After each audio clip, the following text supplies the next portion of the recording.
Assalamualaikum warahmatullahi wabarakatuh. Selamat pagi, siang, sore, atau malam.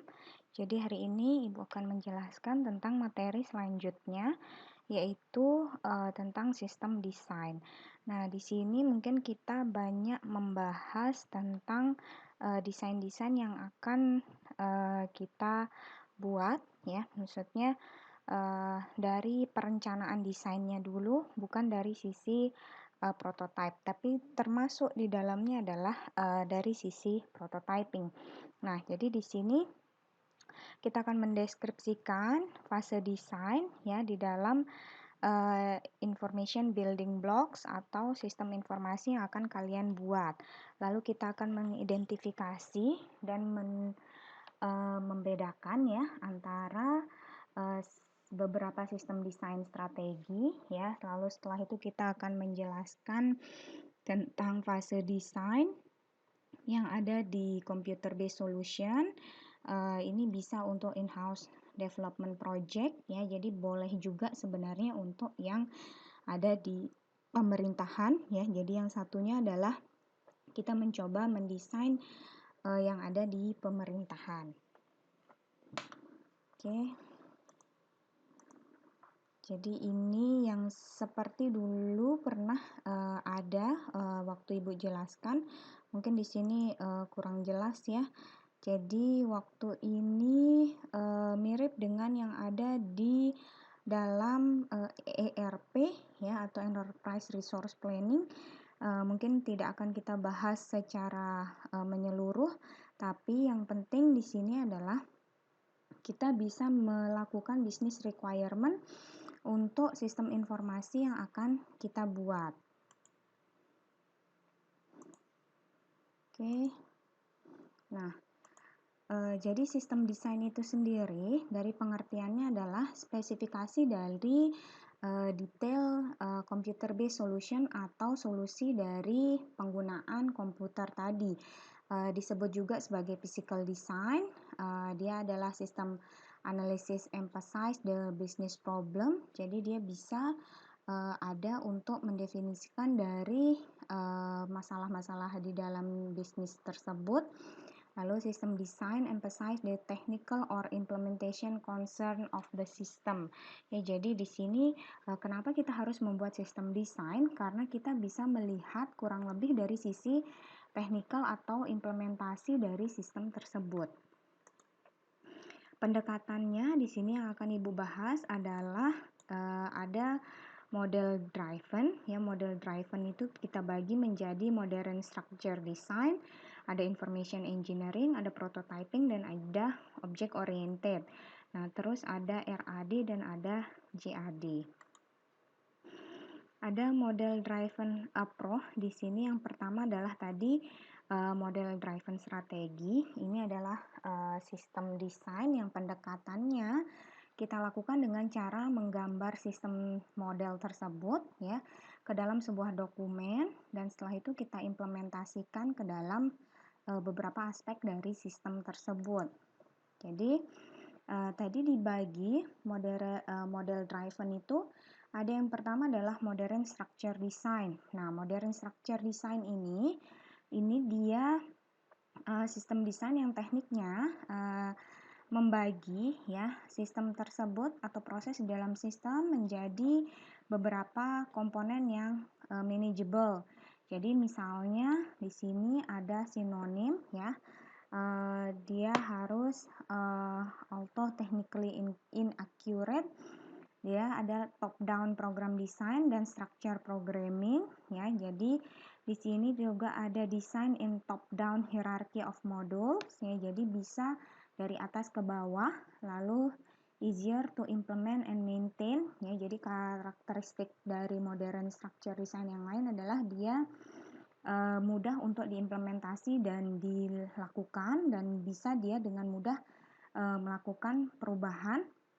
Lalu modulnya should be highly cohesive, dia bisa accomplish one function only.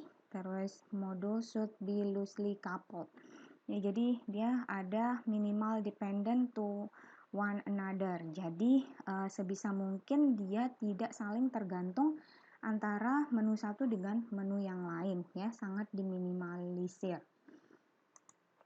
Oke, jadi contoh dari yang tadi modern structure design, ini salah satu contohnya adalah structure chart atau struktur organisasi, itu juga bisa kita sebut sebagai structure chart. Tapi di sini yang kalau kita lihat dari contoh, misalnya ada approve applicant di sini, bagaimana kita membagi approve applicant tersebut ke dalam beberapa fase. Misalnya di sini ada get pass member account standing, terus ada determine acceptance-nya gimana, terus record viewed application-nya gimana ya. Jadi dalam satu misalnya ada penerimaan aplikasi ya, misalnya ini mungkin contohnya ada di bank gitu ya, aplikasi di dalam bank atau aplikasi di manapun. Nah, dia akan membagi lagi apa yang terjadi di dalam approve applicant itu. Sebelum approve mungkin harus get pass member account standing, jadi dia harus ngecek dulu ya member account-nya, terus determine acceptance, dia lihat acceptance-nya seperti apa, dan merecord atau dia bisa merekam apa saja yang sudah terjadi. Nah, di sini alirannya bisa dilihat, ada misalnya subscriber name, terus standing and time account close, dan seterusnya ya. Jadi ada aliran data yang terjadi, sama juga yang ada di sini dan di sini. Nah, ini juga di bawahnya juga akan terbagi lagi, yaitu ada get pass member account standing ini, apa saja yang mungkin menjadi syarat-syaratnya. Misalnya kalau pas member gimana, sama juga di sini berarti ada record viewed application, ini ada yang di reject gimana, kalau yang di accept gimana ya. Jadi ini kira-kira adalah contoh dari modern structure design, kita sebut sebagai structure chart ya. Structure chart ini apa sih isinya di dalamnya, yaitu salah satu menu atau salah satu proses yang berjalan pada saat sistem informasi tersebut dijalankan. Contohnya adalah tadi approve applicant. Terus yang selanjutnya, pendekatan selanjutnya dari model driven approach, dia ini ada information engineering atau EA. Ini model yang lebih ke data center, jadi prosesnya ada sensitif teknik untuk planning, analyzing, dan designing information systemnya. Jadi EA models dia menggambarkan dan mengilustrasikan serta mensinkronis sistem data dan proses yang ada di dalamnya. Jadi the primary tool of IE is data model diagram. Jadi kalau di dalam EA, Information Engineering, kita bisa lihat di sini adalah data model diagram atau kalian lebih kenal sebagai Entity Relationship Diagram ya, atau kita sebut saja sebagai ERD. Ya, itu adalah contoh dari Information Engineering ya. Jadi di sini yang kita lihat adalah, kan kalian sudah mengerti ya apa itu IRD karena sudah belajar di SBD. Jadi Ibu tidak menjelaskan terlalu banyak. Yang jelas di dalam IRD tentunya pasti ada data yang terdapat, yaitu terus ada nama entitasnya, ada member entitasnya ya atau atribut, terus ada keterangan dari atributnya apa dan seterusnya, dan mereka saling terhubung dengan adanya relasi yang seperti ini ya. Kalian juga pasti sudah tahu. Oke, Ibu tidak menjelaskan banyak tentang IRD.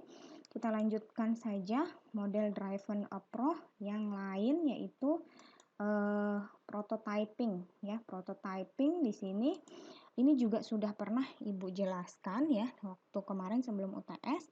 Jadi di dalam prototype seperti biasa ini adalah small scale, incomplete but working sample of a desired system. Jadi maksudnya adalah ini penggambaran dari sistem kita secara keseluruhan ya, dalam bentuk gambar pastinya, atau kita mau menggunakan jenis terminologi prototype yang lain, ya sudah Ibu jelaskan. Key benefit-nya juga, ya maksudnya keuntungan-keuntungan dari metode prototyping ini, ya. Jadi ada dia bisa langsung berhubungan dengan end user, terus bisa langsung menggambarkan apa yang user inginkan, dan bisa dia berinteraksi dengan user secara langsung, terus errornya juga bisa terdeteksi lebih cepat, ya, terus dan lain sebagainya. Ya, jadi di dalam prototype sudah pernah dijelaskan juga ada advantage dan disadvantage-nya. Prototype juga sudah kalian pernah lihat ya contohnya, atau kalian mungkin sudah buat. Jadi prototype screen-nya seperti ini ya, kurang lebih ya, kalau kalian mau membuat seperti mock up-nya dulu ya. Nanti setelah kita waktu presentasi kita akan membuat prototype yang sudah jadi atau sesuai dengan yang kalian pilih terminologinya, mau middle atau high atau mungkin vertikal dan horizontal, silahkan ya. Ini contoh. Lalu kita masuk saja ke approach yang lain atau pendekatan model driven yang lain, yaitu object oriented design. Nah, ini yang akan sering kalian gunakan. Karena apa? Karena OOD ini atau OOP ya, object oriented programming atau object oriented design itu sangat saling berhubungan. Kalian karena semakin ke depannya yang kalian gunakan untuk memprogram adalah menggunakan ini ya, menggunakan OOP ya. Jadi karena menggunakan OOP, maka kita harus mendesain menggunakan object oriented design ya. Jadi ini juga sama, yang ada di dalamnya adalah kita requirement definition, mengidentifikasi selama analisis, dan kita bisa mendefinisikan desain spesifik dari objeknya. Jadi kita bisa extension of object oriented analysis, lalu kita bisa attempt, lalu mengeliminasi apa saja yang tidak perlu untuk data dan proses di dalamnya. Di sini yang diberikan contoh di slide ini adalah salah satunya sequence diagram. Jadi sequence diagram ini kalau dari namanya ini adalah sequence atau urutan dari proses yang terjadi di dalam sistem. Cuma kalau di OOD itu sebenarnya banyak ya, yang salah satunya adalah sequence ini. Yang lain adalah kalau ingin menggambarkan sistem secara keseluruhan, kita bisa menggunakan ini use case diagram ya. Nanti untuk penjelasan use case Ibu akan jelaskan di kelas ya. Untuk penjelasan sequence ini kita lihat saja contoh di sini adalah yang di dalam sequence diagram. Yang ada di atas ini adalah apa feedback dari sistem ya. Jadi atau mungkin baik dari sisi aktor maupun dari sisi sistem ya. Perlu untuk kalian ketahui, aktor ini adalah orang-orang yang terlibat di dalam sistem atau siapa saja user dari sistem tersebut ya. Jadi salah satunya bisa ada member di sini, terus member bisa order, member order produk dan produk ya. Jadi kalau di dalam sequence ini adalah urutannya di dalam sistem. Misalnya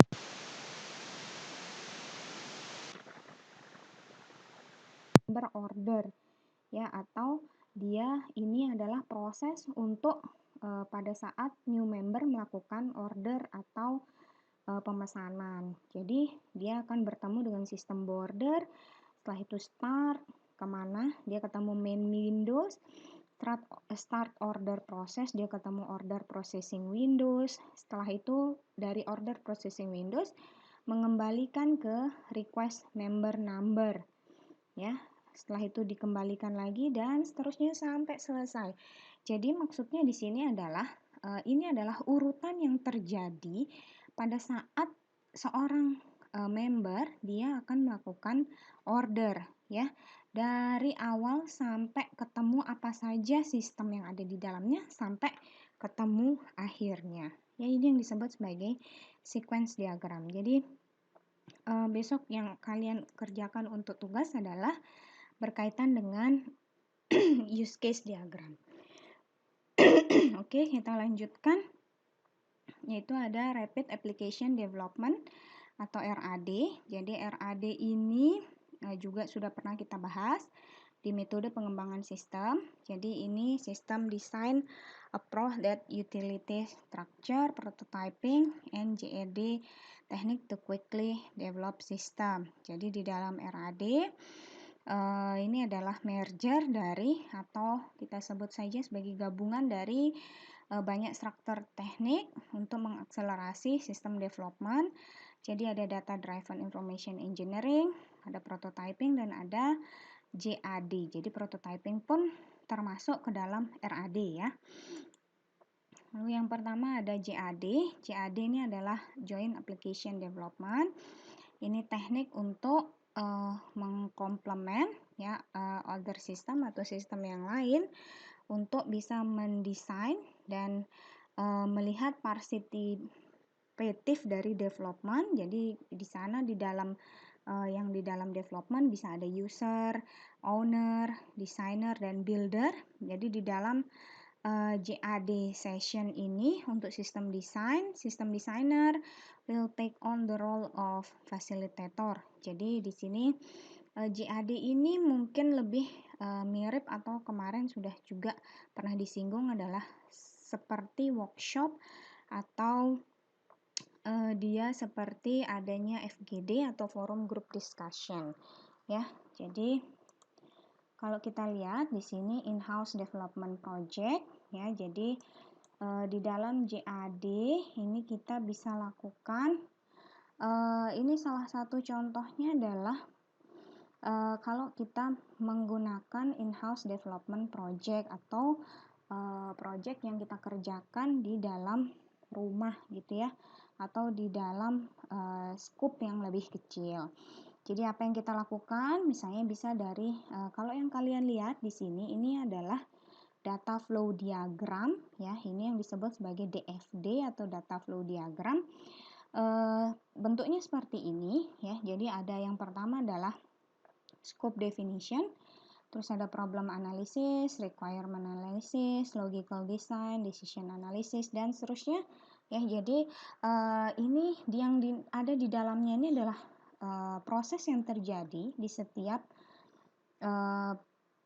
setiap business requirement atau business proses yang terjadi di perusahaan.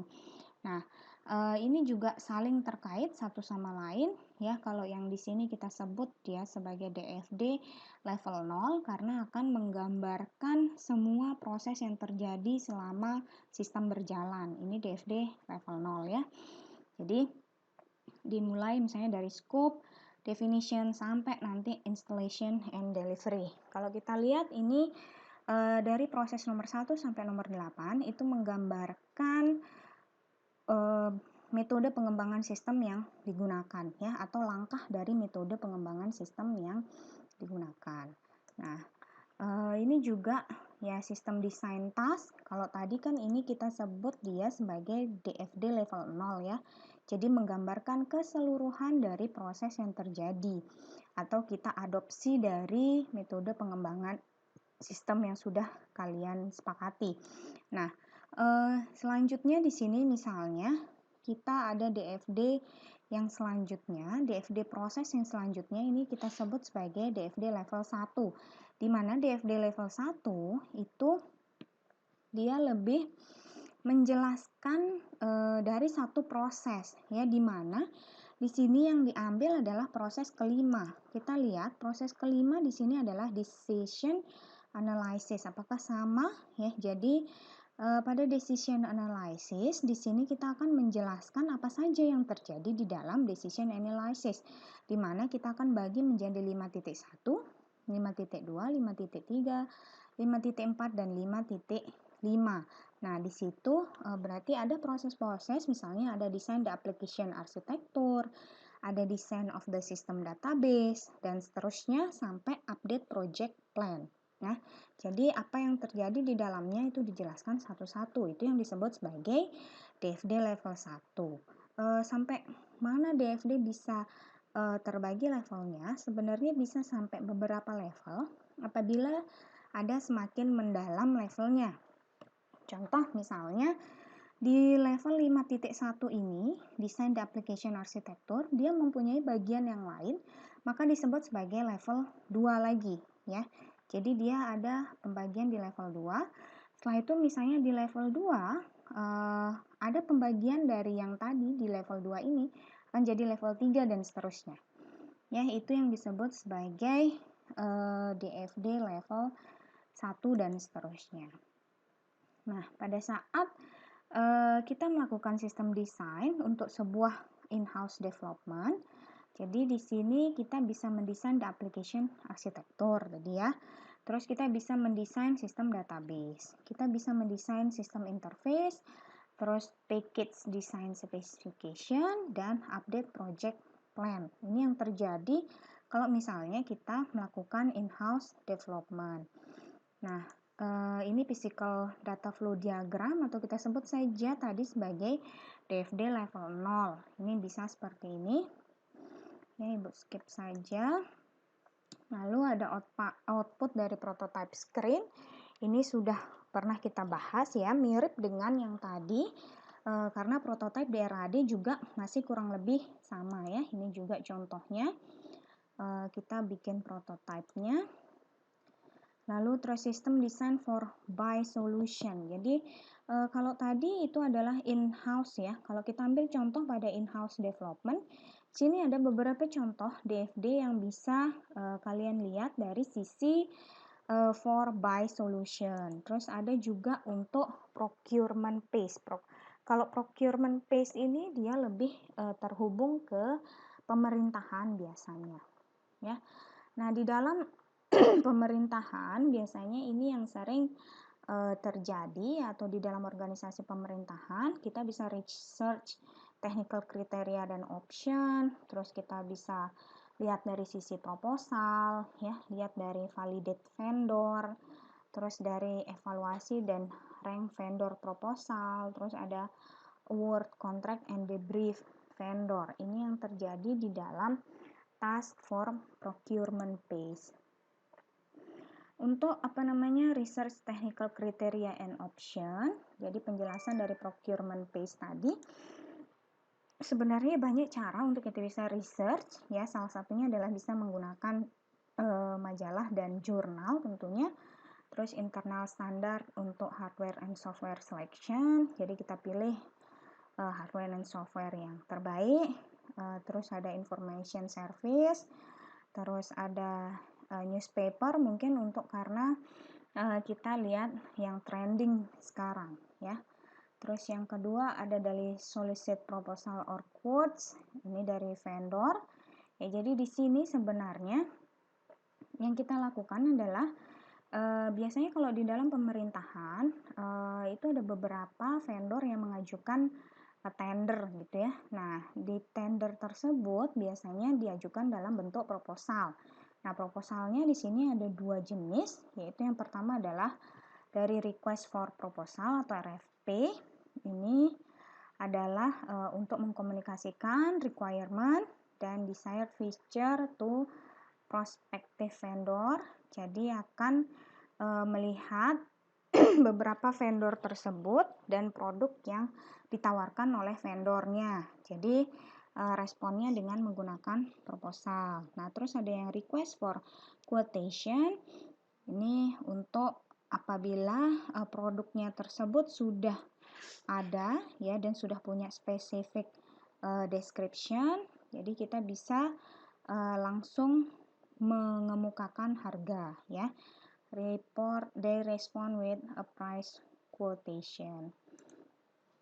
Ini kalau misalnya typical request for proposal outline, bentuknya seperti ini ya. RFP kalau mau membuat, kalian misalnya mau membuat proposal untuk ke perusahaan, kurang lebih isinya adalah seperti ini. Sedangkan yang untuk ini juga masih sama ya. Penjelasan-penjelasan yang ada di dalamnya apa saja ya. Setelah itu ini ada validate vendor claims and performance. Di sini Yang kita bisa lihat adalah pada saat kita melakukan tadi urutannya setelah melakukan proposal akan direview jadi proposal tersebut dan akan dieliminasi ya. Jadi apa saja yang tidak perlu yang ada di dalam requirement tersebut atau kebutuhan tadi ya. Jadi kita bisa lihat dari sisi user references, technical manuals dan demonstration yang dilakukan oleh beberapa vendor tadi. Terus kita lihat juga biasanya kalau gimana kita mengevaluasi dari vendor proposal itu biasanya dari feasibility assessment-nya ya.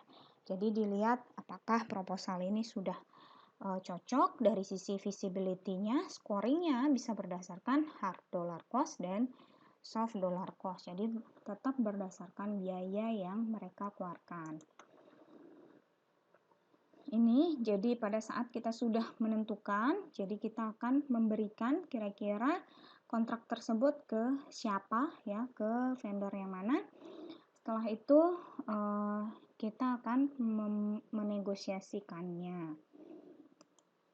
Oke, ini yang slide terakhir. Jadi impact of buy decision and remaining life cycle phases.